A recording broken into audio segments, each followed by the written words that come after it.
All right, and moving on, the left versus right divide is intensifying in the United States in the aftermath of the right-wing political activist Charlie Kirk's murder, where the U.S. president has made an announcement on social media platform targeting a left-wing movement called Antifa. Right, and this movement has been designated as a terrorist organization. In a Truth Social post, Trump said, and I quote him here, "I'm pleased to inform our many U.S. patriots that I am designating Antifa a sick, dangerous, radical left disaster as a major terror organization. I will also be strongly recommending that those funding Antifa should be thoroughly investigated in accordance with the highest legal standards and practices," unquote.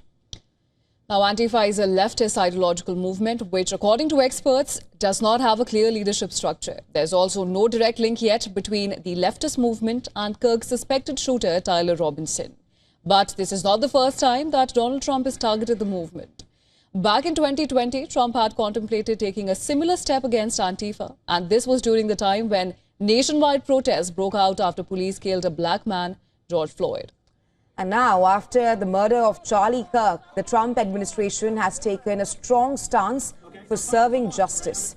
But the announcements and the statements which followed have been targeted especially towards left-leaning groups and individuals. Trump had earlier made a pointed comment on the opposition political ideology, calling them, and I'm quoting again, radical left lunatics. I'm really concerned for our country. We have a great country.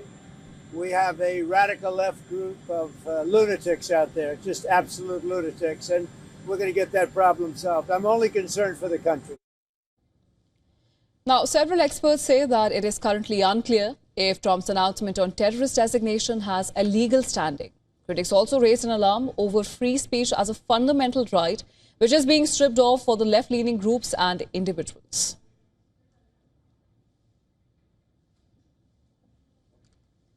And well, for more on this, we were earlier joined by John Rosamando, who is the president of WION Research Associates and a political commentator. Here's what he had to say. Well, I think it's a complicated issue because the United States government has been funding the Taliban since the fall of Kabul to the tune of some $17 billion. I mean, Afghanistan, once again, is a hub for terrorism. I think that the United States regaining Bagram makes strategic sense because it's a direct check against China to the east, China's nuclear weapons in the western part of China are within striking range from Bagram. Same, with the heart of Russia and Iran. I mean, it makes perfect strategic sense. However, the United States' refusal to support the anti-Taliban resistance is something that I think makes this a mixed bag.